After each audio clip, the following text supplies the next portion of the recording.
Bismillahirrahmanirrahim. Assalamualaikum warahmatullahi wabarakatuh. Selamat malam pemirsa Barna TV dan selamat malam Bapak-bapak. Yang pertama, untuk kali ini kita melakukan podcast yang berjudul Unifikasi Trah Kuda Pacu Indonesia.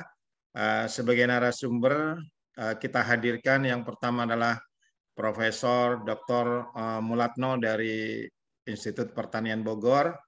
Yang kedua adalah Bapak Irfan Melayu dalam kapasitas beliau sebagai Irfan Melayu Farm. Dan yang ketiga Bapak Andi Fauzan Hafiz. Beliau adalah owner dari Biaro Farm Stable. Apa kabar Bapak-bapak semua? Baik, Pak. Baik. Ya, baik. Ya, terima kasih ini kehadirannya. Barna TV diberikan kesempatan untuk bisa melakukan podcast melalui Zoom meeting ini. Mudah-mudahan ini ada manfaatnya. Sebelum kita mulai podcast ini, saya ingin mengajak menyatukan pendapat terlebih dahulu bahwa yang pertama kita memberikan penghormatan yang setinggi-tingginya, rasa hormat kita semua kepada para pendiri Pordasi Indonesia, tokoh-tokoh kuda yang selama ini telah memberikan satu sumbangsih pendapat, aktivitas, dan bahkan bukti nyata gitu ya, yang akhirnya melahirkan kuda pacu Indonesia, jenis kuda pacu Indonesia atau jenis KPI.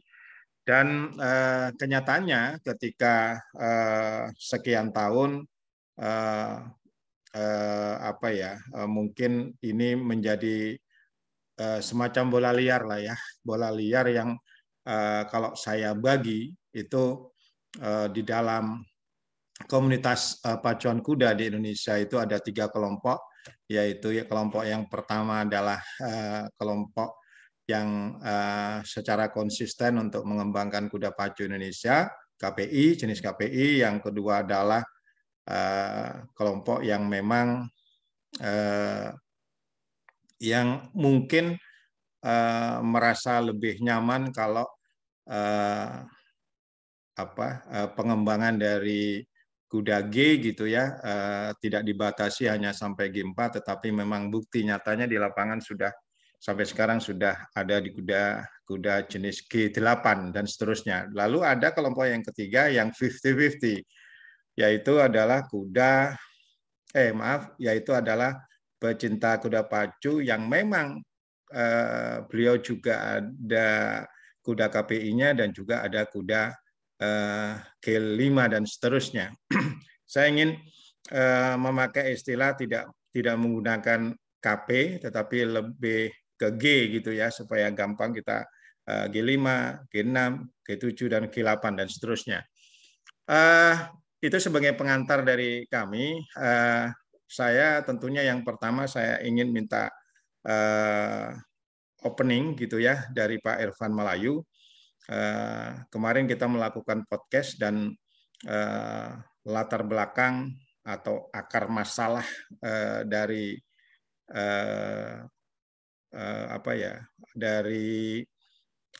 jenis trah kuda Indonesia yang saat ini ragamnya, terlalu banyaknya trah kuda pacu di Indonesia ini menimbulkan persoalan-persoalan di lapangan yang begitu sangat ruwet gitu kan, sampai saya bilang ini ruwet gitu kan.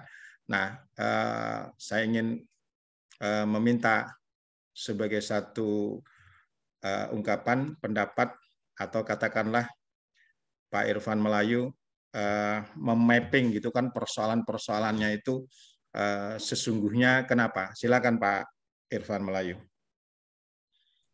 Ya, terima kasih banyak Pak Bagus.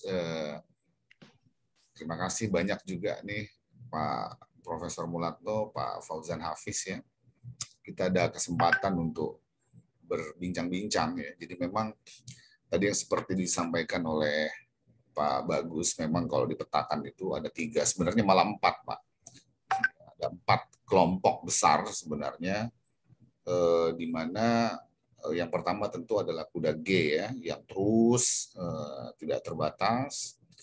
Kemudian ada juga kelompok yang KPI tadi ya, yang G3, G4.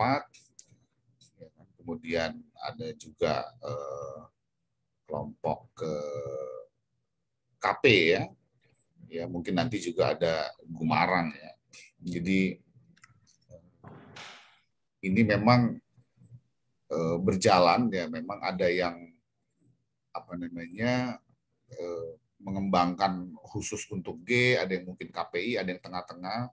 Tapi kita tidak bisa lupakan juga ya bahwa ada KP di situ ya, di mana ini juga berdasarkan laporan dari kawan-kawan itu justru malah populasinya juga cukup besar ya, walaupun memang lebih banyak dipacu di tingkatan daerah seperti itu.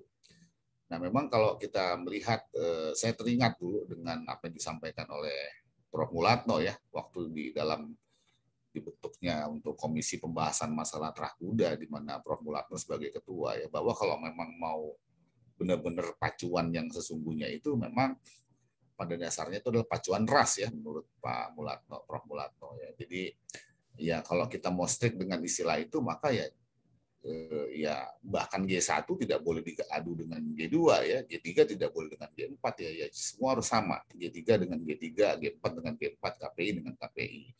Tapi memang karena pada waktu itu startnya berbeda-beda, sehingga kemudian kita di Pordasi pada waktu itu, waktu mulai menuju nantinya, ujungnya nanti menuju KPI itu kita sepakat semua kuda hasil ternak itu bisa dipacu bersama-sama bertanding, cuman menggunakan ketinggian. Karena memang apabila digunakan ras, memang tidak lagi digunakan ketinggian ya, artinya semua kuda itu dianggap sama seperti itu ya.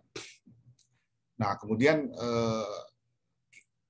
simpulnya ini kan akhirnya jadi kumpul di Startbook ya, karena Startbook itu menjadi tempat orang mungkin bertanya, mungkin komplain, mungkin segala macam ya. Misalnya kemarin saya dengar juga termasuk disampaikan Pak Fauzan ya, kenapa enggak KPI itu dikawinkan saja dengan thoroughbred, dibolehkan begitu ya.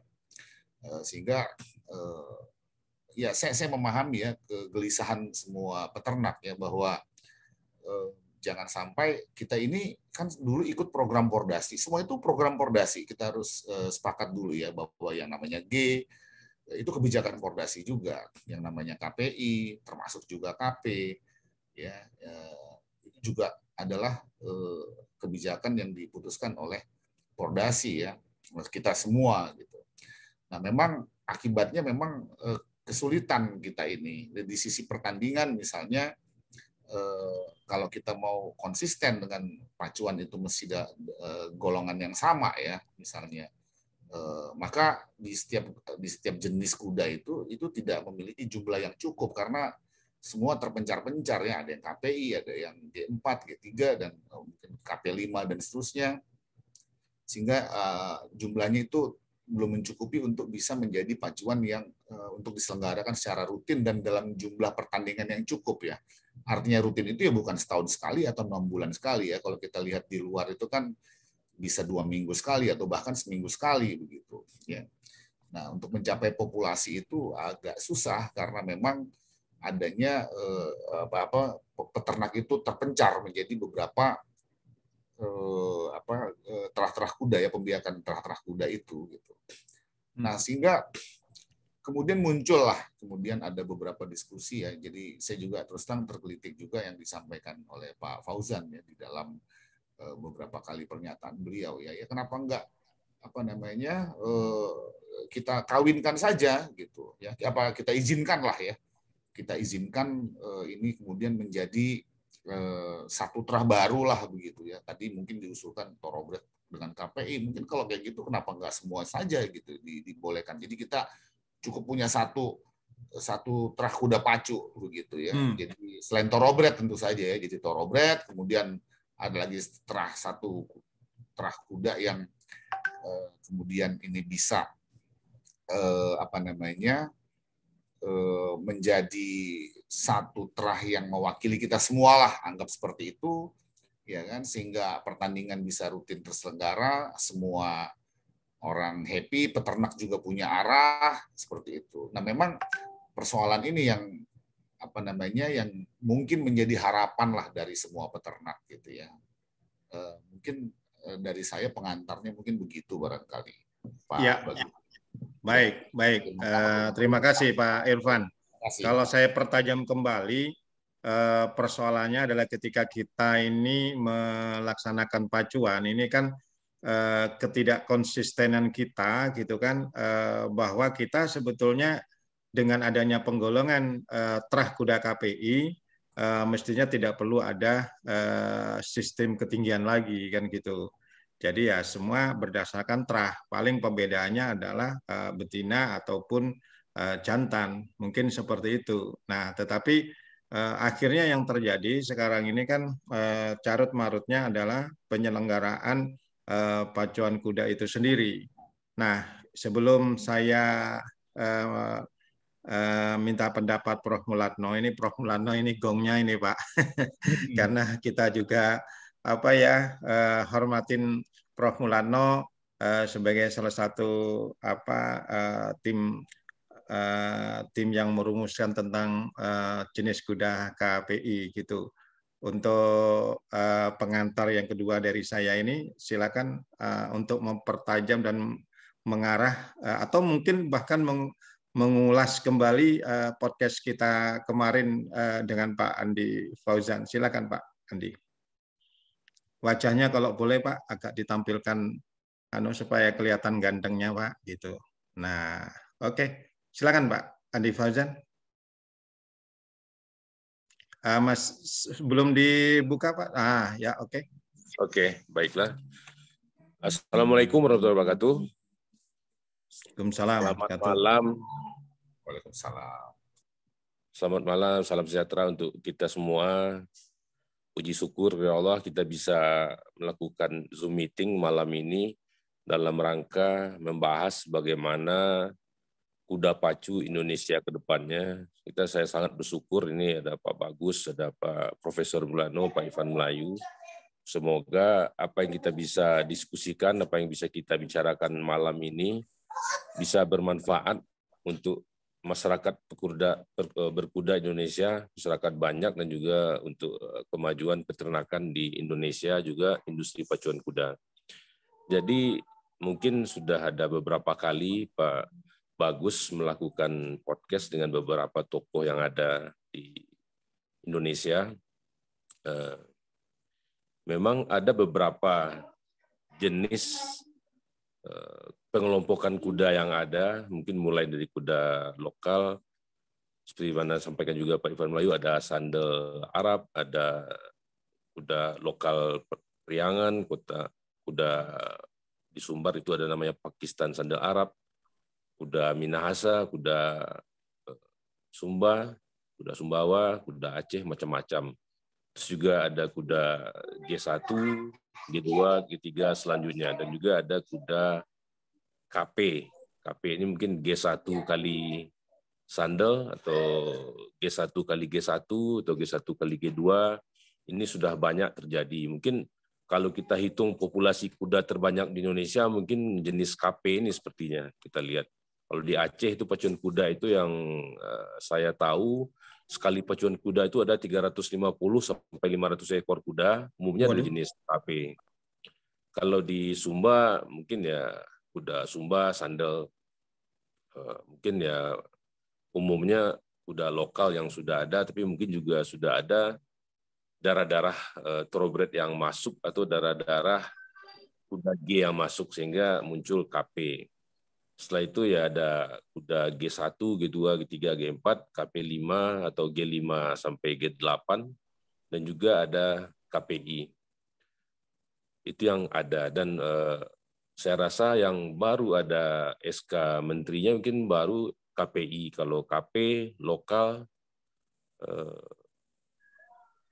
itu mungkin belum ada SK menterinya.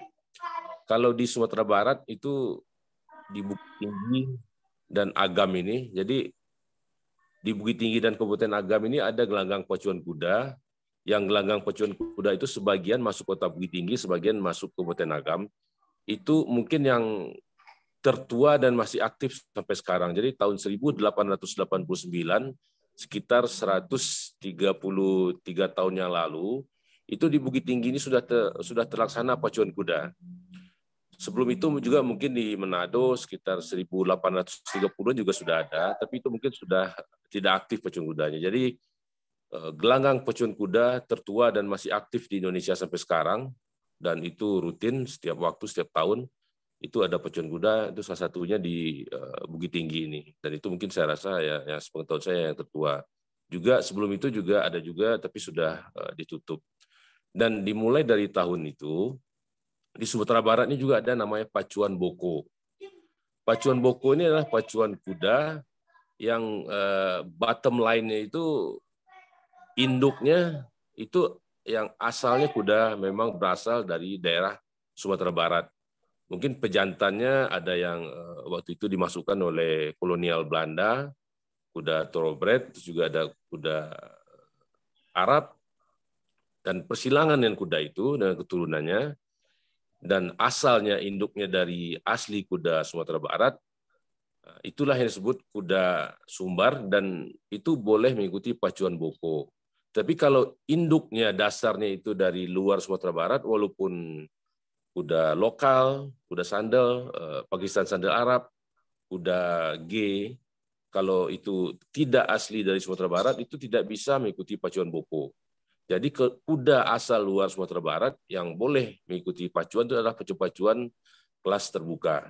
Jadi dari dahulu di Sumatera Barat ini memang untuk kuda klasiknya Sumatera Barat, itu memang dikunci harus kuda lokal aslinya, dari induknya. Dan pejantannya boleh thoroughbred, boleh G1, G2, G3, G4, sampai seterusnya, asal induknya tetap. Nah, jadi di sini sudah ada dari dahulu kebijakan lokal, local wisdom, yang bisa membatasi itu. Dan di Sumatera Barat ini sangat ketat, Pak. Jadi akan sangat susah kita untuk melakukan mungkin penyimpangan-penyimpangan, karena umumnya stable-stable ini terbuka, dan tempat persilangan kuda itu jadi orang tahu, dan kudanya kawin, kudanya di persilangan itu orang umumnya tahu. Jadi itu yang mungkin bisa membatasi, mungkin untuk wilayah Sumatera Barat bisa, tapi wilayah lain mungkin belum bisa. Jadi untuk penyederhanaan pengelompokan kuda itu,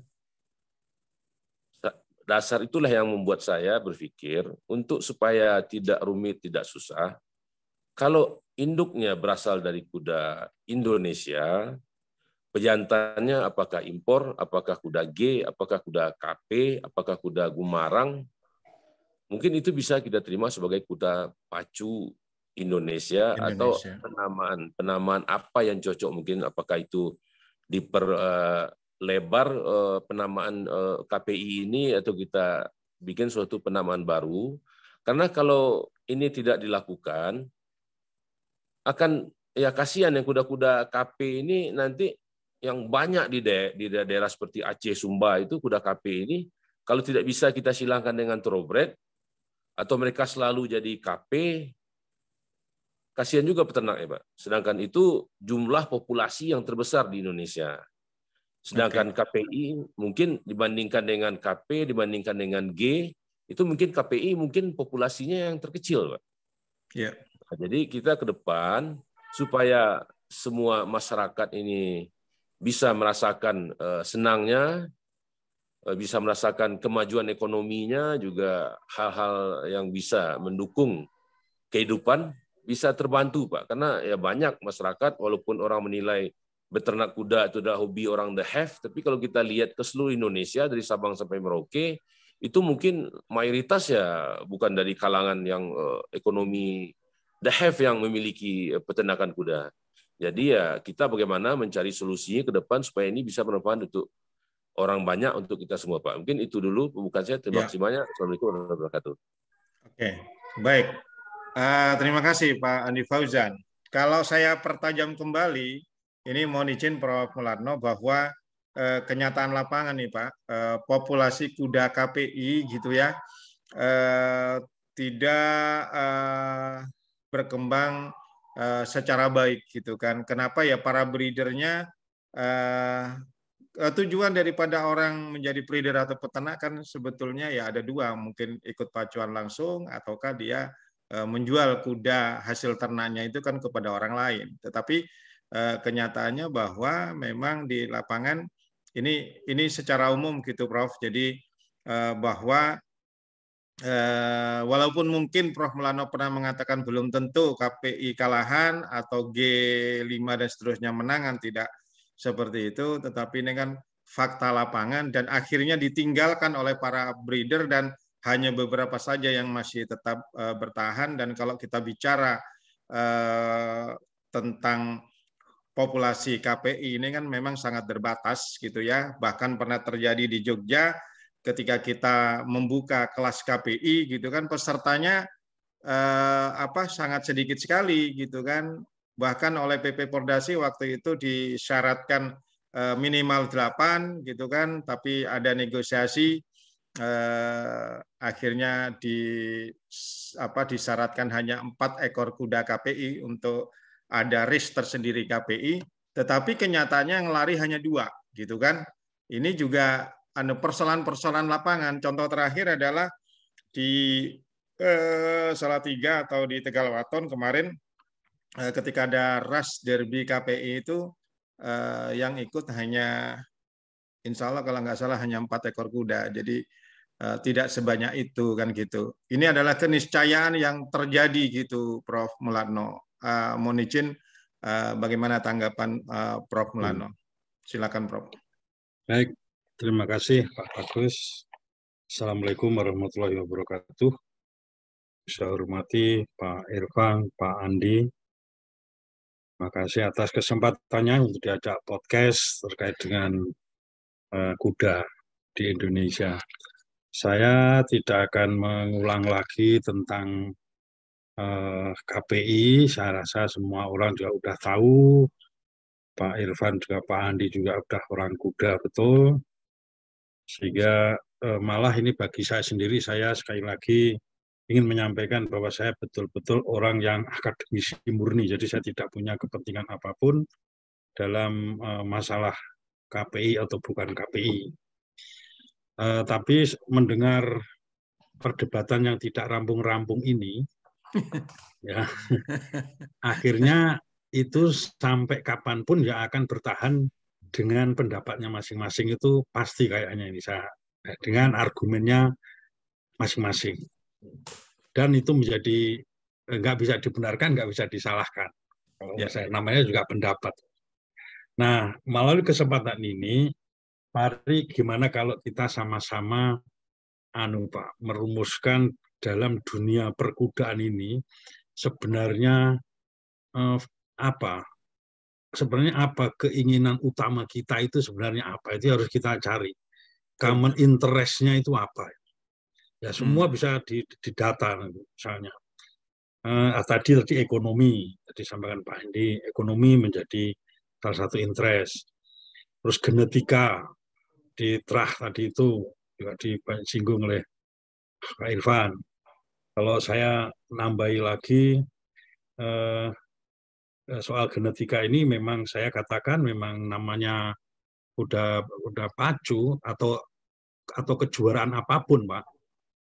Kami orang genetika, ketika kita mengadu berpacu atau bertanding dalam ternak apapun, selalu yang kita pertimbangkan bukan fenotipiknya. Gitu. Ya kita pertandingkan itu ya genetiknya. Jadi kalau fenotipiknya sangat beragam dan maknanya kurang. Tapi kalau genetik itu jelas, orang misalnya pertandingan antara orang Amerika dengan orang Arab, jelas. Nanti kalau lebih kecil lagi mungkin orang Asia dengan orang Eropa. Nanti kalau lebih kecil lagi Jawa dengan Batak dan seterusnya. Tapi artinya genetik itu memang itu yang paling bisa membedakan mulai dari DNA-nya sampai tampilannya gitu. Ya, jadi nomor satu memang harus genetiknya. Gitu. Nomor satu itu menurut saya apapun yang diadu, entah itu kuda atau ayam atau apapun, ya genetiknya. Membandingkan itu mesti genetiknya. Nggak ada lain lagi, Pak. Nah, kemudian yang berikutnya itu adalah mengurangi ketergantungan. Ketika kita itu menyelenggarakan perlombaan apapun, ternak apapun, yang penting jaminan adanya barang itu ada gitu. Ya. Jangan sampai kita semangat gitu ternyata ragu-ragu loh, kok habis piye kan gitu ya. Jadi itu penting menjadi nomor 2 karena kita sudah berikutnya ada sepanjang masa sampai kapanpun gitu. Ya, tidak tergantung oleh siapapun. Jadi ini penting karena itulah kemerdekaan kita gitu. Ya. Ini visi, ini bagi saya itu. Kemudian yang ketiga itu bangga dengan produk bangsa, dengan bangsa Indonesia sendiri. Kalau perlu lokal, ya udah harus nggak peduli dengan thoroughbred, lokal saja gitu. Lokal seperti apa kita betul-betul dalami, wes lokal aja gitu. Memang lokal ini kasihan, Pak.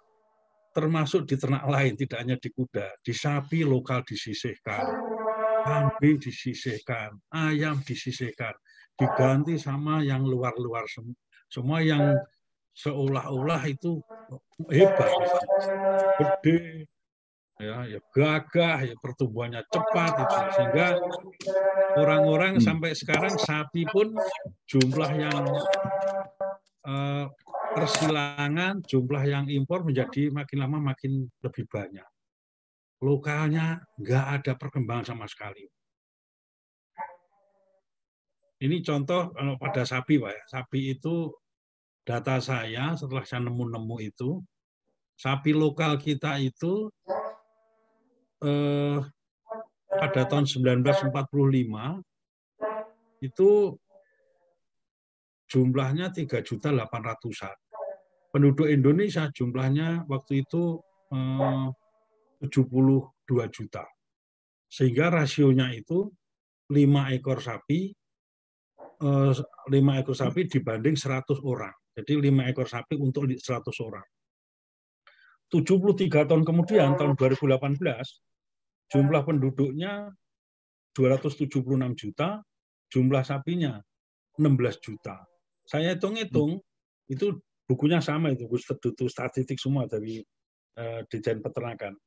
Saya hitung-hitung setelah 73 tahun, Pak, itu 6 ekor sapi sama dengan untuk 100 orang.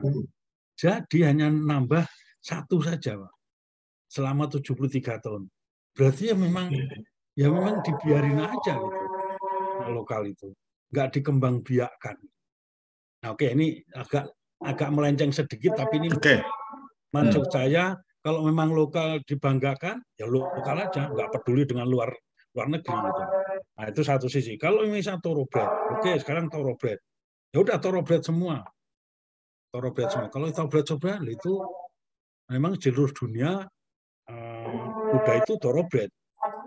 Yang saya tahu, Pak ya. Jadi di belahan manapun yang namanya pacuan itu ya thoroughbred. Nah, kita kalau mau menjadi juara dunia rasanya ya nggak mungkin gitu. Kalau thoroughbred gitu ya. Karena memang sudah dicetak dari sana gitu. Nah, terus ada pilihan lain adalah membuat sendiri. Sendiri itulah yang kemudian KPI lahir. Itu kebanggaan menurut saya, banggaan. Nah, berikutnya itu militansi, Pak. Militansi kita itu sebenarnya yang mana ini? Militansi terhadap thoroughbred. Oke, militansi thoroughbred bagi saya ya sah-sah saja, tapi ya sudah kita ikut aja ke internasional, thoroughbred semua saja. Atau militansi lokal tadi itu. Ya. Tapi yang jelas kita harus menentukan, mau visi kita itu kemana. Yang terakhir adalah ketika kita sudah memutuskan ternak mana yang harus kita buat. Nah, baru ini kita kembangkan betul melalui cara-cara yang ilmiah. Misalnya dilakukan seleksi. Ketika jumlah KPI misalnya itu masih sedikit, ya dikembangkan. Ya. Dan seterusnya, dan seterusnya. Tapi yang jelas, poin-poin apa yang mari kita putuskan sebelum kita itu menyampaikan pendapatnya masing-masing, kita tentukan dulu platform visinya itu apa sebenarnya. Nah, baru kalau kita sudah sepakat itu semua, nah kita petani satu-satu, Pak. Karena menurut saya, KPI ini menjadi tidak berhasil karena kesepakatannya belum ada. Rasa persatuan masih lemah di pecinta kuda ini. Apapun alasannya, dengan argumennya masing-masing, itu persatuan belum ada, Pak. Nah, dan ternyata akan lebih sulit ini, atau saya nggak tahu ya, mudah-mudahan bisa bersatu. Tetapi yang pasti sampai hari ini, karena KPI juga masih seperti itu, berarti memang persatuan belum ada di sini. Nah, dan untuk membuat persatuan memang ya kita niru gayanya Pak Karno saja gitu, Pak, bahwa mempersatukan ini supaya kita merdeka berdaulat, Pak, gitu, Pak. Nah, baru alasannya gitu semua akhirnya ikut. Nah, sekarang kita punya visi apa supaya semua bersatu gitu. Kalau ini dilepas sampai hari ini, Pak, sampai kapanpun ya semua akan bertahan dengan pendapatnya masing-masing ini. Nah, kalau saya sendiri pada di mana? Posisi saya itu ya pertama, KPI telah dibuat dengan idealisme yang sangat bagus, ya. Kemudian KPI dibuat berarti ada ciri khas Indonesia. Ciri khasnya di situ lokalnya itu ada 8,25% sampai 12,5% kalau nggak salah. Angkanya berapa? Itu unik berarti di dunia manapun nggak ada, hanya di Indonesia yang ada seperti itu, didesain seperti itu. Nah, kalau ini nanti memang ini sekarang ini ya, itu kalau jumlahnya sedikit, mari kita kembangkan sama-sama. Dengan persatuan saya rasa bisa. Terus kemudian kalau makin banyak, mulai diseleksi, yang terbagus kita ambil, yang jelek mulai kita seleksi, bertahun-tahun terus, bergenerasi terus, akhirnya ada sesuatu yang kita bisa tinggalkan kepada anak cucu kita. Tapi kalau sekarang, kalau menurut saya, kalau terus mau coba-coba terus, ya terus kapan kita mempunyai identitas itu? Kemudian Pak, terakhir ini, saya waktu itu mengatakan ketika rame-rame, Pak, gimana kalau KPI, KPI sudah disahkan dengan desain pemulihan seperti itu, terus kita lanjut saja sampai seterusnya gitu. Waktu itu saya menjawab di Pulau Mas, saya sebagai seorang genetika senang-senang aja mendapatkan data yang menarik seperti itu. Jadi KPI berhenti, terus ini jalan terus, nah kita lihat gitu. Ya, walaupun hipotesanya kalau menurut saya, kalau ini terus ya lama-lama jadi thoroughbred murni gitu. Nah, terus kemana ini? Kalau sudah thoroughbred murni terus apa yang kita capai itu nggak jelas juga, Pak. Nggak jelas. Terus kalau sudah murni ya sudah, kalau sudah murni mending beli aja dari luar, dikawinkan di sini, dikembangkan sini menjadi kayak thoroughbred Indonesia. Kalau cuma dikawinkan terus saja gitu. Ya kalau terus jadi untuk menang ya pasti menang. Yang KPI sama yang KP5, KP6 itu makin KP makin tinggi mesti lebih menang pastinya itu. Sampai suatu saat karena kembali ke aslinya ya sudah nggak ada sesuatu lagi yang kita dapat, Pak. Nah itu kira-kira komentar saya. Jadi poinnya adalah semua kemungkinan bisa dibuat mau 3 kelompok atau berapapun, tapi yang jelas harus punya visi yang jelas, Pak. Kita tentukan dulu sebelum kita itu bertindak, kita harus tentukan dulu visinya seperti apa untuk terus kemudian apa wujudnya, dan untuk mencapai itu kira-kira kesepakatan apa yang harus dibuat. Dan aturannya. Baik. Gitu aja, Pak. Baik, Prof. Izin sebelum ke Pak Irfan, tadi ditanyakan oleh Prof. Nando, kita harus mereview kembali sebetulnya tujuan kita melaksanakan pacuan kuda itu apa, kan gitu kan ya.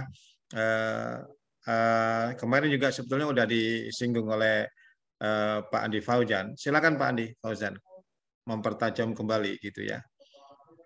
Oke, saya dulu ya Pak ya. Oke ya. Baiklah, yang saya sampaikan tadi, di Sumatera Barat ini pacuan kuda itu sudah terlaksana di Bukit Ambacang itu sudah 132 tahun. Kalau ditambahkan dengan wilayah-wilayah lainnya di sini, yang pacuannya sudah tutup, mungkin sudah hampir 200 tahun, Pak. Sudah panjang, sudah lama. Dan peternakan kuda pacu di sini juga sudah sangat lama. Jadi pada zaman kolonial 1800-an itu, di Sumbar ini sudah berkembang yang KP ini, Pak. KPI mungkin waktu itu ya mungkin belum ada yang G3, G4 persilangan antara G3 dan G4 ini mungkin belum begitu banyak. Tapi kalau KP sudah sangat banyak, Pak. Malah di Sumatera Barat ini, di saat-saat yang saya waktu itu juga masih belum lahir, tapi saya juga dapat informasi baik dari orang tua maupun orang-orang tua yang lain yang ada di sini. Pada waktu tahun 60-an itu Pak Harto juga mengirim kuda ke sini, kuda thoroughbred. Itu malah yang lebih banyak anaknya adalah anak dari kuda thoroughbred itu atau cucu dari kuda thoroughbred itu. Jadi kuda thoroughbred ini diternakkan di Padang Mengatas, punya banyak anak, anak-anaknya disebar ke peternakan yang ada di Sumatera Barat. Dan otomatis jangkauan dari anak dari thoroughbred yang di Padang Mengatas ini lebih banyak jumlahnya dan bisa kawin dengan kuda-kuda sentra-sentra peternakan yang ada di sini. Jumlahnya lebih banyak, bibitnya lebih baik. Di saat pacuan juga lebih banyak yang bagus. Anak dari G1 tadi lebih banyak yang bagus daripada anak yang thoroughbred yang impor waktu itu. Bisa jadi karena induknya lebih bagus dan juga bisa mengcover lebih banyak induk kuda, jumlahnya juga lebih banyak. Jadi KP ini di Sumatera Barat mungkin sudah hampir 200 tahun, Pak. Dan kalau kita bandingkan dengan program KPI sekarang yang murni KPI dari G0 dikawinkan dengan thoroughbred lahir G1, G2, G3, G4 selanjutnya dan dipersilangkan, itu mungkin ya beda di sini dasar KP ini udah sangat banyak sekali. Malah di sini dulu kuda G0 murni kawin dengan thoroughbred lahir G1 ya pure G1 gitu ya. Dibandingkan dengan kuda-kuda KP yang lahir di sini itu lebih menang yang KP-nya, Pak. Jadi tujuan kita membuat kuda, yang pertama kita suka dan melihat eksteriornya itu lebih bagus, lebih indah, lebih atletis, kita senang, kita puas perasaan kita, dan juga kecepatannya juga cepat di pacuan menang. Itu awal kita peternak kuda. Kalau misalnya kita punya stok G3, G4, baik betina atau jantan, tapi yang prestasi yang G3, G4 ini tidak begitu bagus. Sebagaimana sampaikan oleh Pak Ivan sebelumnya, kalau calon pejantannya sudah tidak bagus, ya otomatis waktu kita persilangkan, anaknya juga tidak akan bagus, Pak. Kalau kita boleh lihat di Indonesia, berapa ekor pejantan G3, G4 atau pejantan KPI ini yang bisa menghasilkan anak yang bagus, Pak. Mungkin Surya Baskara, tapi kalau Surya Baskara, itu saya sampaikan oleh Pak Irfan dalam podcast sebelumnya, itu juga kan berasal dari yang diputihkan ini, Pak. Bukan G4 murni itu. Malah waktu itu ada acara seminar tentang peternakan di Jakarta sekitar tahun di Hotel Santika sekitar tahun 2004. Itu waktu itu antara peneliti dari IPB juga, saya lupa waktu itu namanya, berdiskusi dengan Pak Alek Asma Subrata. Pak Alek menyampaikan kenapa persoalan muncul, karena ada yang G0 itu tingginya 130. Ada G0 itu yang tingginya sudah 160, Pak. Atau 170. Nah, gimana turunannya, Pak? Itu karena ada pemutihan. Sedangkan kuda-kuda yang tidak ada pemutihan kan kasihan juga, Pak. Tapi udah beda sekali gitu. Walaupun juga ada pernyataan-pernyataan di lapangan, kalau yang asalnya itu bukan benar-benar G0, di perjalanan pasti akan ada masalah.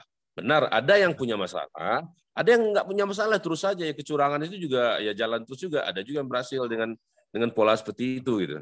Jadi kita melihat dengan kondisi yang ada, KP itu banyak sekali populasinya, G1, G2, G3, G4 itu juga ada, dan banyak yang berprinsip mereka pengen melanjutkan karena memang ya kan kita tidak bisa juga kayak kultur sel-sel melakukan pemaksaan, kita harus bikin KPI.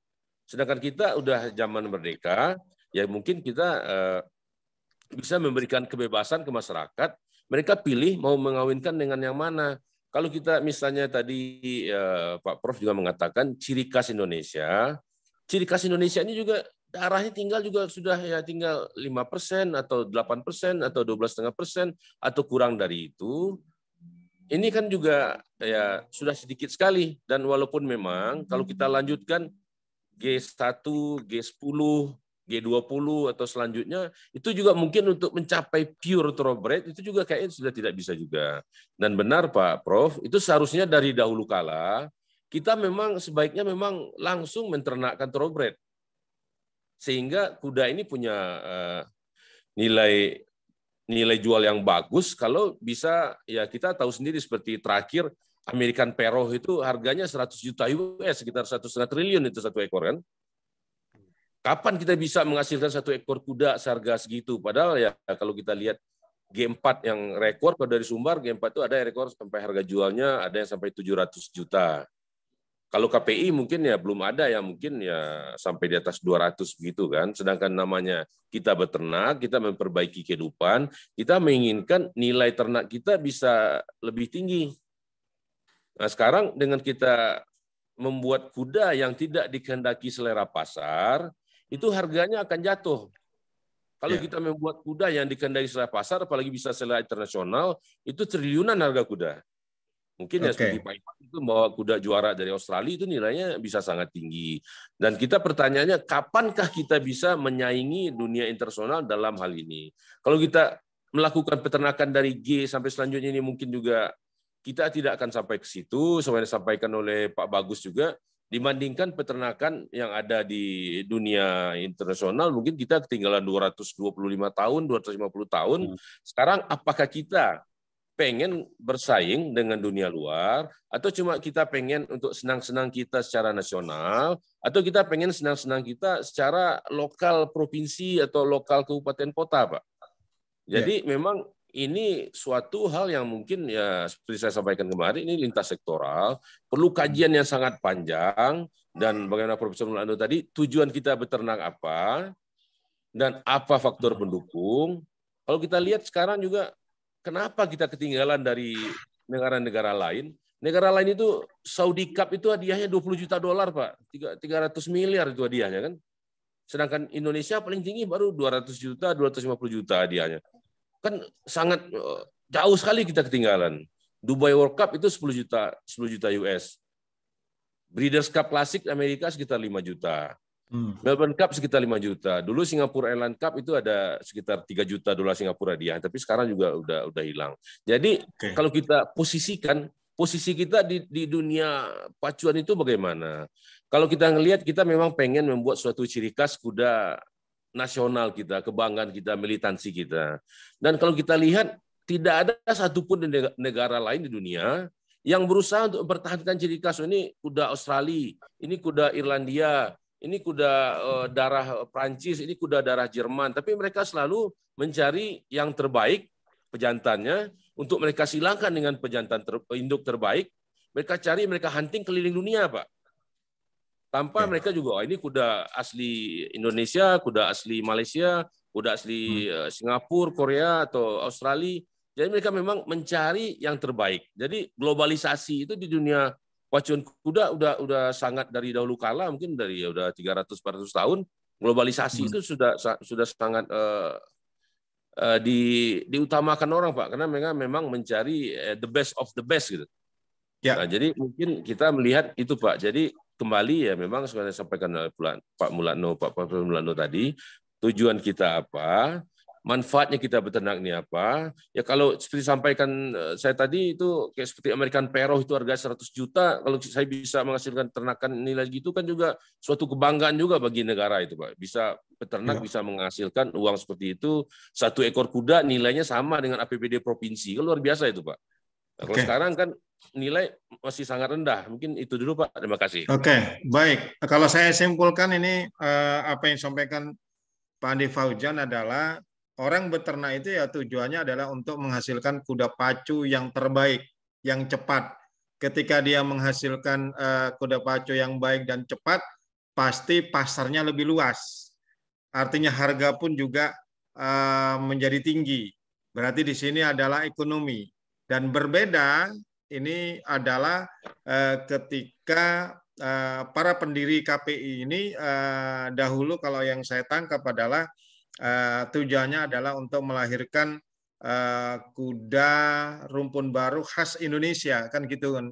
Artinya ada kebanggaan nasional lah. Ini yang akhirnya ini yang membedakan gitu kan ya. Satu sisi mempertahankan kebanggaan nasional, sisi yang lain adalah pertimbangan ekonomis dan kenyataan lapangan bahwa memang persoalannya itu kuda KPI ini dipercayai gitu kan ya, dipercayai bahwa tidak lebih baik dibanding dengan kuda KP5, 6, 7, dan 8. Ini fakta lapangan yang bicara seperti itu. Silakan Pak Irfan Melayu untuk menambahkan. Baik, terima kasih Pak Bagus. Jadi terus terang ini apa yang disampaikan Pak Fauzan ini ya memang realita di lapangan ya, dan usul-usul beliau juga ini saya pikir cukup menarik lah begitu ya, yang untuk kita pertimbangkan ke depan. Kenapa saya katakan menarik? Jadi begini, mungkin karena saya juga di Statbook, hampir sering sekali lah ya, kalau tidak bisa dikatakan tiap hari, itu hampir banyak sekali peternak yang menghubungi saya atau melalui teman-temannya, cuma menanyakan, minta izin bagaimana KPI ini kalau bisa dikawinkan dengan thoroughbred. Ya tentu saya bilang agak ya tidak mungkin, karena itu kan jalurnya itu sudah keluar, dia sudah bikin cabang sendiri ya. Sama seperti Gumarang itu nanti juga akan jadi cabang sendiri, bahkan juga sama dengan KP, cabang sendiri di luar program dari thoroughbred G0, G1, G2, KP5 dan seterusnya begitu. Ya, jadi tidak mungkin bisa kembali ini kalau berdasarkan kesepakatannya. Nah, memang realita di lapangan begini, kalau ini terus berjalan ya, itu pasti orang akan curi-curi itu. Ya, Statbook pasti akan berusaha ya menjadi penjaga gawang yang baik, tapi tentu tidak mungkin lah kalau kemudian orang segala macam berusaha, mungkin tahun ini gagal, tahun berikutnya dia akan mencoba lagi ya. Lama-lama kalau tren ini berjalan, jumlah KPI akan makin terus turun gitu ya. Ini tidak ada maksud mendiskreditkan KPI atau jenis-jenis yang lain. Kemudian juga banyak itu rata-rata pemilik KPI itu yang telepon saya justru adalah orang-orang kuda yang baru main kuda begitu. Ya, karena dia nggak ngerti dan seterusnya, kemudian ditawar-tawarkan mereka membeli. Ya, tapi apapun yang mesti kita lihat begini, bahwa realita itu dia mencari jalannya sendiri gitu loh. Saya paham dan terus terang kalau saya membaca sejarahnya KPI itu terus terang saya terharu ya, bahkan mungkin meneteskan air mata. Tetapi ada arus besar yang kemudian meninggalkan itu gitu yang saya lihat gitu. Ya saat ini ya kita bicara gitu. Sehingga kemudian muncul banyak pertanyaan-pertanyaan, kenapa enggak penyederhanaan? Banyak yang bilang udah deh, kenapa nggak dibebaskan saja. Saya mungkin ini ke Prof Mulatno. Saya melihat begini, Prof.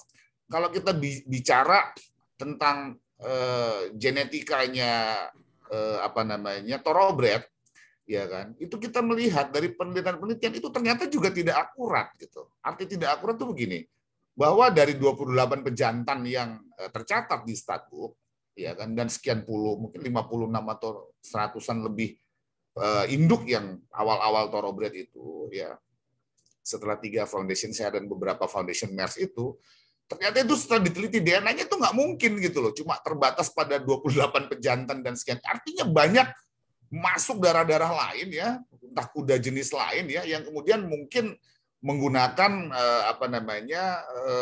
ya katakanlah legalitas dari kuda yang thoroughbred yang sudah existing begitu. Nah, tapi kan kemudian itu proses itu terjadi berjalan secara natural baru tahun 1791 General Statbook berdiri, ya kan, tahun 1913 kemudian terjadi masalah Perang Dunia Pertama, Perang Dunia Kedua, baru tahun 1959 Thoroughbred Amerika diakui semua, ya kan, dan kemudian semua dikumpulkan dan di close book, ya, statbooknya tertutup. Mulai saat itu yang semua yang kami daftar tahun 1959 seluruh dunia inilah yang namanya Thoroughbred. Di luar itu tidak. Kalaupun ada, itu berat sekali, ya, harus diakui oleh statbook seluruh negara bahwa itu kuda, seekor kuda itu di konferensinya diakui sebagai satu Thoroughbred dan negara juga mengakui dia sebagai Thoroughbred. Nah, maksud saya begini, belajar dari pengalaman itu, kenapa enggak? Ya, ini nih harapan mungkin ya yang ekstrim ya dari beberapa orang, ya. Kenapa enggak kita coba lepaskan itu semua? Artinya ya sudah, kita unifikasi saja jadi satu terah baru misalnya. Ya, sama seperti yang terjadi dengan Thoroughbred. Tuh kawin-mawin aja tuh. Ya kan? Yang penting kita pakai ketinggian. Ini kan dampaknya kepada peraturan pertandingan.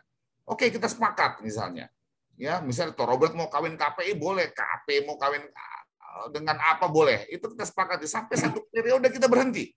Sama seperti dengan statbook Thoroughbred tahun 1959. Kita stop. Semua data itu kuda kita kumpulkan, ya, yang tercatat dari awal tadi yang ikut dalam program unifikasi ini.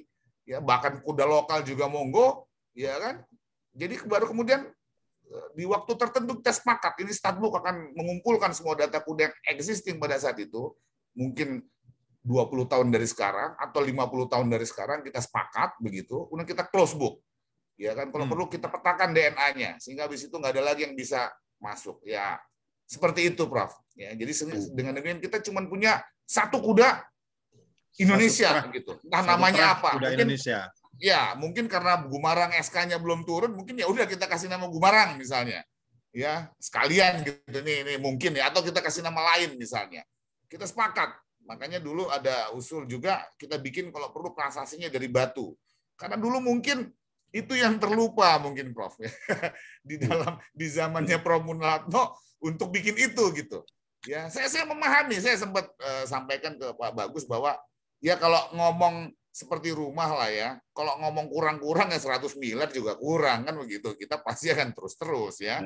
Cuma kan kalau kita bicara apa tadi spiritnya, makanya dulu saya yakin dari pendahulu kita itu maunya ya segini gitu ya. Memang dasarnya ya seperti bangun rumah ya 500 juta misalnya itu lebih relatif terjangkau banyak orang, semua orang banyak memiliki, bisa mencintai. Dan seperti yang Prof Mulatno sampaikan itu saya terenyuh juga mendengarnya. Kita merdeka ya kan, tidak bergantung dengan apa namanya kuda-kuda yang lain gitu loh. Apa misalnya Thoroughbred begitu harus datangkan dan seterusnya. Ya nanti mungkin ekonomi kita membaik ya terbelah lah dia itu ada. Dulu mungkin KPI namanya ya. Dengan cuman ada KPI dengan Thoroughbred karena semua kuda tertahan di KPI. Antri di situ G3, G4 nggak bisa maju, akhirnya jadi KPI, ya lama-lama KPI-nya makin banyak, ya akhirnya cuma ada dua, KPI dan Thoroughbred begitu. Nah jadi saya pikir kalau ini kita luaskan, Prof, mungkin juga akan menampung KPI juga begitu, karena KPI ini apa namanya itu betul itu populasi terbesar. Mereka juga tanya saya, Pak, ini kami yang paling banyak loh, Pak. Dari mulai dipertandingkan oleh gubernur juga ikut mempunyai dan mempertandingkan di provinsinya sampai dipakai rakyat kecil untuk delman gitu loh. Jadi ini kenapa kok jadi kayak anak tiri? Jadi bukan KPI saja loh Pak. Jadi KP-nya juga demikian gitu loh. Jadi nah kalau ini kita udah deh kita unifikasi ya tentu secara statbook yang masih terus mau bikin KPI ya kita sediakan ruang untuk itu ya. Cuman maksud saya ya kan karena itu sudah ada ya kita tercatatkan. Tapi kalau mereka mau maju ke dalam proses apa namanya program unifikasi terah ini kita cuma punya cukup satu terah gitu kan yang kita jadi petani atau peternak itu nggak usah mikir-mikir lah gitu. Bingung dia kan ini G1 ini apa sih G2 ini bingung gitu. Iya kan kalau apalagi tadi cerita Pak Fauzan saya aja orang yang ngurusin statbook mikir juga iya saya juga pusing gimana orang yang peternak apalagi yang baru mulai mau berkuda gitu, mau ikut pacuan, dia juga senerangkan kepada orang-orang yang baru mau main kuda, mereka semangat, begitu dijelasin mereka bingung, Pak. Lu tuh saya mau beli kuda yang mana, Pak? Apa G1, G2, KPI, apa dia bingung gitu loh. Ya kan? Nah, jadi saya pikir kenapa enggak? Ini mungkin ada usulan begitu. Unifikasi aja lah udah, cuman kita batasin nih. Mungkin dulu unifikasi itu penyatuan gitu kan ya, iya, supaya ini kita Mbak bebaskan Nasipi paham. persilangannya. Mau KP lawan Thoroughbred, hasilnya nanti kawin KPI, pokoknya ya seperti prosesnya Thoroughbred dulu. Karena dulu mereka nggak punya DNA itu. Apa tes DNA? Ya, itu tidak akurat. Itu saya udah baca reportnya penelitiannya tidak akurat juga, Prof. Nggak ada itu yang sesuai statbook, Darley, Arabian, Godolphin sama Bierlitur, nanti di sini masuk Alcott, di sini masuk ya dan seterusnya. Tidak. Jadi artinya mereka sendiri juga ya mungkin karena keadaan ya jadinya seperti ini gitu. Nah, saya pikir kenapa enggak kita bikin begitu, ya kan? Terus kemudian ya sudah kita bebasin aja lah, cuman kita batasi misalnya. Misalnya ya tentu ada konsekuensi yang mungkin harus legowo ya. Misalnya ya tidak hanya yang orang KPI ya yang senang KPI, tapi mungkin juga yang senang G misalnya.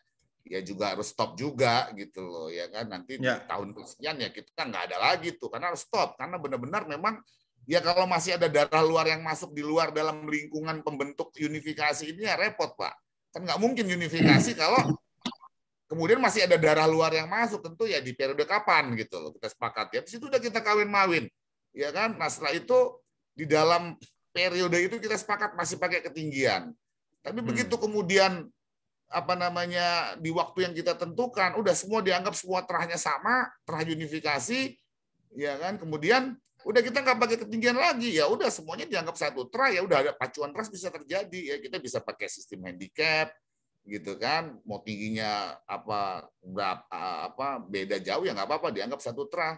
Kita pakai handicap atau set weight ya berdasarkan jenis kelamin jantan betina atau cox plate-nya ala Indonesia ya gitu, kita hitunglah itu bagaimana caranya gitu. Nah dari situlah kemudian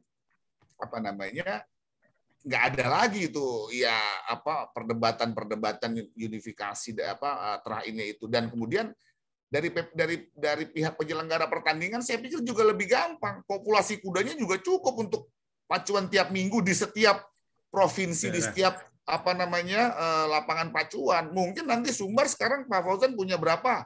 6-7 lapangan yang aktif, mungkin jadi terasa kurang nantinya gitu loh.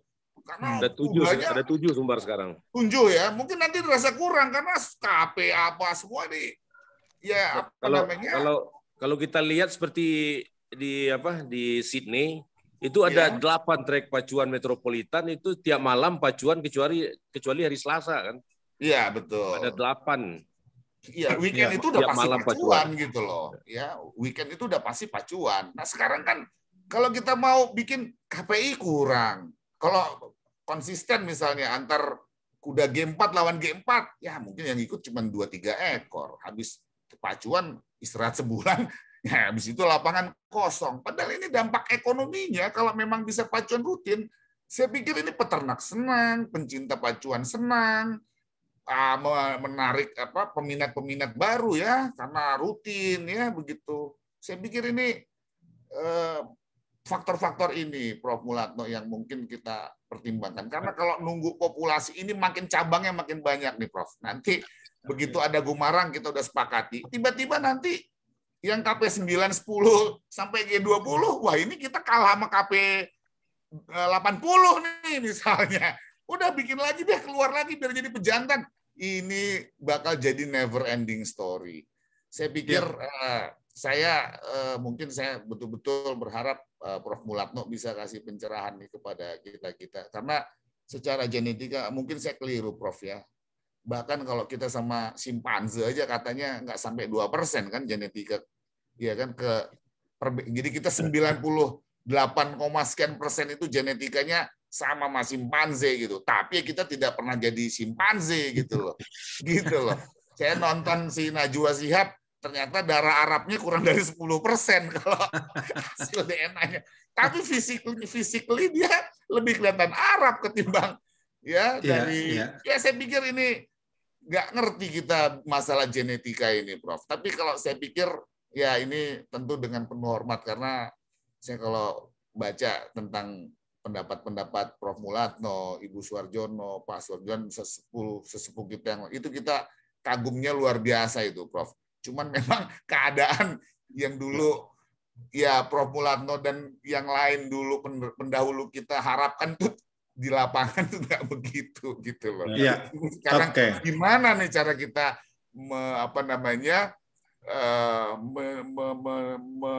mencari solusinya? Apakah kita bikin persilangan baru yang semuanya masuk di dalamnya? Dan kalau memang bisa, berapa lama waktu yang kita perlukan untuk kita sepakat? Ya mungkin kita nggak lihat lagi, mungkin generasi mendatang. Tapi saya pikir itu PR kita, Prof, karena kita yang masih ada di sini dan masih berpikir begitu, sehingga nanti ya itu adalah warisan kita kepada mereka ya. Kita mewarisi suatu jawaban suatu masalah, bukan meneruskan masalah itu terus ini minta mereka selesaikan. Demikian Prof dari saya. Terima kasih. Baik, sebelum ke Prof Mulatno, ini kan akar masalahnya, Prof, bahwa tujuan daripada para pendiri Pordasi ini dengan menciptakan kuda KPI kan sebetulnya membentuk terah baru yang tentunya kalau disimulasikan atau diformulasikan kepada sistem pacuan kuda di Indonesia adalah ya pacuan terah kan gitu. Tapi prakteknya ternyata kita ini kan pacuannya berdasarkan ketinggian.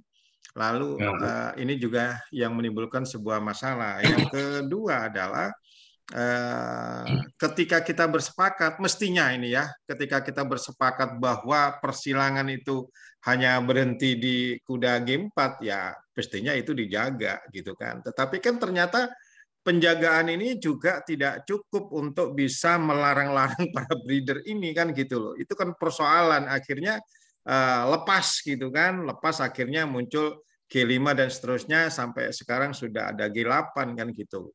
Nah, ini adalah keniscayaan, Prof, yang terjadi, gitu ya. Kenyataan lapangan seperti itu. Maka tentu harus ada solusi dong, kan gitu. Solusinya tentu ada, ya maaf saja, aturan, apalagi hanya sekedar SK Menteri, gitu kan bisa bisa dirubah, gitu kan? Bisa dirubah, ya kenapa tidak bisa dirubah, wong Undang-Undang Dasar aja bisa dirubah kan gitu kan. Ibu kota aja juga bisa dirubah kan, bisa dipindah kan gitu loh, Prof.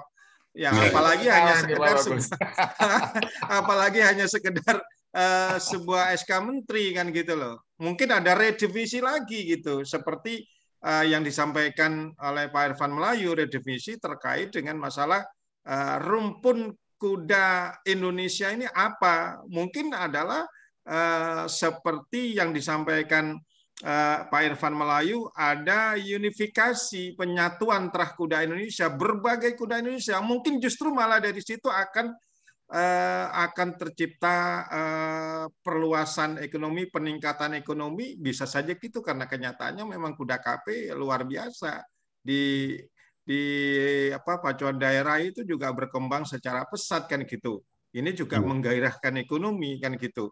Selain tentunya adalah persoalan bukan kita tidak punya rasa kebanggaan nasional, bukan itu persoalannya, tapi ini kan kenyataan lapangannya seperti itu. Nah, pertanyaan saya kepada Prof Mulatno, mungkin tidak sih gitu kan adanya unifikasi terah kuda Indonesia? Silakan, Prof.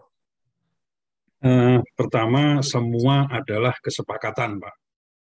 Dan yang menentukan hijau merahnya perkudaan kita adalah organisasi. Jadi apapun itu organisasi. Sampai KPI dibuat akhirnya pertahanannya jebol, itu yang salah juga organisasi. Ya kenapa kok nggak bisa tegas gitu kan? Jadi ini semua organisasi. Akhirnya ya sekarang faktanya di lapangan seperti itu. Dan saya juga harus menerima. Ternyata KPI nggak laku, yang non KPI ternyata berkembang, itu fakta. Itu betul fakta yang tidak bisa dipungkiri oleh siapapun. Nah sekarang gimana? Kalau saran saya nih Pak ya, pertama, alhamdulillah saya diberi tugas oleh Pordasi DKI untuk betul-betul melakukan evaluasi. Itu sesuatu yang menurut saya sangat bagus. Apapun hasilnya akan kita sampaikan nanti, evaluasi selengkap-lengkapnya. Yang pertama, nah tanpa melihat hasilnya Pak ya, entah itu nanti jelek atau bagus, nggak penting itu. Tapi menurut saya, ini pendapat saya, apa yang sudah kita ciptakan itu harus dijaga oleh orang-orang yang memang mencintai. Ya. Jadi nggak usah memaksa orang lain untuk menjaga KPI, tetapi orang-orang yang militan KPI itu harus menjaga betul. Misalnya nanti dengan cara menyelenggarakan khusus KPI sendiri. Ya namanya militansi, walaupun nggak ada yang ikut, ya sudah, pokoknya ada kelas khusus untuk KPI itu harus. Yang menyelenggarakan Pordasi nanti nggak tahu cara mewadahi seperti apa, tetapi ini harus kasih wadah, Pak. Nah, yang lain tadi unifikasi, monggo saja. Kalau memang itu unifikasi nanti didefinisikan sebagai apa, itu terserah keputusan organisasi. Ya, yang kedua ini, Pak. Yang ketiga, saya menyarankan kayaknya Pordasi ini sudah terlalu terlalu besar untuk ngurusin pacuan. Artinya pacuan ini menjadi agak terlantar ini dengan organisasi yang cuma satu ini. Berarti harus ada organisasi khusus pacuan, organisasi khusus ekuestrian, organisasi ada lagi yang panan segala macam. Jadi ada 4 organisasi di bawah Pordasi. Nah, dari situ nanti militansi mudah-mudahan dimulai dari situ, Pak. Militansi itu. Jadi terus yang berikutnya, saya ngomentari soal perubahan SK itu, Pak. Kalau SK ini beda dengan SK-SK yang lain, Pak. Ini sama dengan nama Mulatno itu dilahirkan, diubah bisa, Pak. Tetapi kan gimana ya? Siapapun lah, nama boleh diubah, tapi jadi sama, Pak. KPI itu sama dengan nama seseorang lah gitu. Karena didesain seperti itu, jadi ya sudah, biarin aja gitu. Kalau memang ini orang yang militansi nanti harus dipertahankan sampai nanti kalau memang nggak laku ya habis betul. Nah, ini yang membuktikan habis dengan sendirinya gitu ya. Habis dengan sendirinya. Ternyata inilah sejarah di Indonesia dalam perkudaan bahwa sudah dibuat ternyata di Indonesia tidak bisa mengembangkan, ya apapun alasannya. Ya inilah fakta. Ini juga fakta juga. Ternyata bangsa Indonesia tidak bisa mempertahankan ciptaannya sendiri. Sekali lagi saya katakan yang salah organisasinya, Pak. Bukan, karena semua orang tadi punya hak untuk apapun. Yang salah organisasinya. Kenapa organisasi kok nggak bisa mempertahankan ciptaannya sendiri, gitu, Pak, ceritanya itu. Iya. Nah, jadi SK nggak bisa dirubah, Pak. Dalam konteks ini nggak bisa ubah.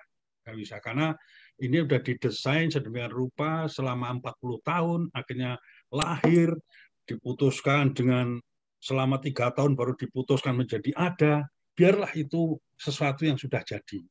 Ya. Nah, jadi kalau nanti bikin sesuatu yang baru lagi, monggo saja kesepakatan lagi dibuat oleh organisasi tadi. Ya. Jadi itu Pak komentar saya, karena tapi sebelum itu dibuat, lagi-lagi kita harus membuat visi yang jelas tadi itu, visi yang disampaikan Pak Andi juga. Kalau memang itu visinya mau ke sana, ya mari kita arahkan ke sana begitu. Caranya bagaimana? Ya itu kan kita diskusikan gitu. Jadi nanti ada kepentingan genetik, ada kepentingan ekonomi. Nah ini digabungkannya seperti apa gitu. Ya. Kira-kira gitu Pak. Ya, Oke, terakhir closing statement saya minta dari Pak Andi Fauzan. Closing statement. Silakan Pak Bagus, mohon izin Pak Bagus, bisa 1 menit dulu? Oke, silakan. Saya pikir pertama yang mesti disampaikan adalah bahwa kalau ada unifikasi terah kuda tersebut atau apapun namanya, tidak berarti bahwa seperti KPI misalnya itu kita hapuskan, tidak juga, karena pencatatan di Statbook tetap berjalan, Pak Mulatno. Jadi artinya kita tetap akan data itu sebagai KPI, tapi ada satu alternatif yang mungkin buat katakanlah peternak yang tidak militan begitu kan, mereka punya pilihan yang nggak pusing gitu kan, saya cuman satu jenis kuda inilah yang nanti mungkin 100 tahun lagi kita sebut namanya apa, itu kuda hasil unifikasi, selain tentu saja KPI gitu. Tapi yang menarik, saya justru ini luar biasa, makanya wajar Prof Mulatno ini jadi guru besar gitu loh Pak Bagus. Ya, siap. Itu tadi saya lihat salah satu solusinya adalah organisasi terahnya. Memang kita belum ada Pak Mulatno. Ini yang juga menyulitkan ya. Mestinya kan ada organisasi terah KPI ya. Sama mohon maaf, di anjing itu ada organisasi khusus Golden Retriever. ada khusus German Shepherd Dog. Mereka punya organisasi sendiri dengan aturan yang mereka pertahankan sendiri gitu. Kalau ada katakanlah ada pemilik Golden Retriever, ada kawinkan dengan Labrador, mereka izinkan, tapi jangan register di sini. Ya kan, namanya Goldador mereka sebutnya. Nah ini mulai banyak nih. Suatu hari bisa aja Goldador ini jadi satu organisasi baru lagi. Kami ini Goldador. Dulu nenek moyang ini adalah persilangan Golden Retriever dengan Labrador begitu. Saya pikir ini mungkin salah satu jalan keluar mungkin Prof ya. Tapi ya sekali lagi biar kita serahkan kepada para militan ini ya untuk menyelenggarakan pacuannya, mengorganisir sendiri begitu. Gitu mungkin. Ya ini salah satu selain unifikasi ada jalan ini juga ya. Begitu mungkin. Itu saja Pak Bagus dari saya. Terima kasih banyak Prof. Terima kasih Pak Fauzan. Ya, closing statement Prof. Ya, saya pikir ini dinamika sangat tinggi dan kita harus menghargai semua pendapat-pendapat dengan latar belakang yang memang faktanya seperti itu ya. Jadi menurut saya semua ingin berbuat terbaik untuk bangsa ini sebenarnya Pak ini. Nah, kami sebagai orang yang paham genetika, ya saya juga ingin mengklasifikasikan aja gitu. Mengklasifikasikan sesuatu yang definisi-definisi. Jadi memang harus didefinisikan, apapun harus didefinisikan itu. Nah, terima kasih Pak Irfan sudah mendukung adanya asosiasi bangsa. Itu mutlak Pak, mutlak bagi saya itu. Ya, harus. Kalau enggak dan kami siap Prof, sebagai statbook definisi terahnya dibuat, kami siap catat dan bukukan, Prof. Kami siap. Ya, nanti kita putuskan, termasuk nanti asosiasi KPI, asosiasi apa. Betul, asosiasi memang gitu, mestinya begitu ya. Harus gitu. Oke, itu aja Pak. Menurut saya sudah sangat jelas ini diskusi ini. Terima kasih. Oke, baik Pak Andi Fauzan, closing statement Pak Andi. Baiklah, melanjutkan dari Pak Profesor Mulakno dan Pak Irfan Melayu tadi. Kalau di Amerika itu ada National Thoroughbred Racing Association (NTRA), itu untuk khusus kuda thoroughbred. Juga ada Pen Horse Organization, khusus kuda belang. Kuda belang juga ada pacuannya juga. Terus juga ada khusus kuda Arab, itu juga ada kalau di Amerika. Terus juga American Quarter Horse juga ada. Jadi memang di situ ada penyederhanaan seperti begitu supaya tidak rumit lagi. Dan itu mengenai asosiasi-asosiasi tadi. Dan saya juga pengen menyampaikan, kalau kita melakukan pembatasan, misalnya kita maksimal KPI atau maksimal Gumarang, dan Profesor Mulakno pasti tahu persis sendiri, kalau sapi itu mungkin hitnya, begernya mungkin 1 hari ya Pak Prof ya. Kalau kuda itu kan 7 hari. Misalnya Pak Ivan bikin persyaratan mau ngawinin kuda, pertama kali kawin di foto. Sekarang kuda saya beger. Karena ada batasan harus bikin KPI, saya kawinkan dengan pejantan KPI atau pejantan G3 dan G4 pada hari pertama. Dan pasti itu nggak jadi itu kalau hari pertama kawin. Dan pada hari ketiga atau keempat, saya kawinkan lagi dengan thoroughbred. Anaknya ya kan anak thoroughbred itu. Tapi di bukti, di pembukuan, itu bisa saya bikin KPI. Banyak penyimpangan yang akan bisa terjadi. Emang susah, Pak. Banyak penyimpangan. Makanya ruwet itu ya. Dalam hal-hal trik-trik seperti ini ya kita sudah sangat mahir lah mainin kalau ini dilakukan gitu. Jadi makanya ya kita kasih kebebasan yang bertanggung jawab. Mungkin dasarnya itu tadi, mungkin salah satu contoh kita bikin kuda Indonesia. Definisi kuda Indonesia ini apa ya? Kuda yang induknya dasarnya itu di pedigree paling bawah itu memang kuda lokal gitu. Jangan sampai thoroughbred lepas di situ gitu. Tapi kalau thoroughbred lepas di situ ya mungkin ya yang lain akan susah buat mengejar. Jadi mungkin ya bagaimana kita mensosialisasikan ke masyarakat berkuda apa yang maksud dari dulu Pak Profesor Mulakno dengan tim dan yang lain-lainnya dulu membuat suatu program KPI, dan sekarang kondisi seperti ini ya tidak ada salahnya juga kita mungkin reevaluasi gitu kan. Dan yang memang yang paling cocok itu apa? Karena memang kalau kita lihat sekarang di kuda pacu, kalau khusus kuda pacu, khusus thoroughbred di dunia, tidak ada yang bisa menyebutkan wah ini kuda thoroughbred Jerman gitu, asli Jerman, nggak mungkin karena di Jerman sendiri mereka datangkan dari Irlandia, Prancis, Inggris untuk jadi pejantan di Jerman. Amerika, mereka selain mendatangkan dari Eropa atau Amerika Selatan atau dari Amerika Utara seperti Kanada, mereka juga bawa dari Australia ke Amerika untuk outcross breeding yang ada di situ. Australia ya mereka bawa dari Amerika Selatan, dari Amerika Utara, dari Eropa untuk jadi pejantan di Australia. Apalagi Timur Tengah juga. Orang Arab sendiri, yang notabene dulu thoroughbred itu juga ada darah Arabnya, mereka juga tidak bisa menyatakan, oh ini thoroughbred yang keturunan Arabnya banyak. Enggak. Jadi mereka tetap mencari thoroughbred yang paling bagus itu. Jadi Syekh Muhammad Al Maktoum itu kan mereka datang ke Dubai, ke Kinland untuk beli kuda atau ke Irlandia atau ke Newmarket, itu mereka kan memang nyari kuda di situ. Jadi mereka nggak ngotot juga, ini kuda thoroughbred yang memang Arab gitu. Jadi memang yang pecinta thoroughbred di dunia itu mereka memang selalu mencari kuda yang terbaik, kuda yang tercepat, yang juga akan menghasilkan nilai ekonomi yang tinggi juga. Itu yang mereka lakukan. Jadi ya mungkin ke depan memang ya yang dilakukan oleh kita pada malam ini, terutama ya Pak Bagus, Pak Profesor Mulano, Pak Ivan, Pak, ini bisa berlanjut di diskusi-diskusi berikutnya, sehingga semakin banyak pencerahan yang kita peroleh, sehingga mungkin juga nanti ya akan memperkaya wawasan kita dalam untuk mengembangkan peternakan di negeri kita tercinta ini, Pak. Mungkin itu saja, Pak Bagus. Oke, baik. Terima kasih, Pak Andi. Terakhir, Pak Irfan Melayu, sepertinya belum closing statement tadi itu. Silakan, Pak Irfan.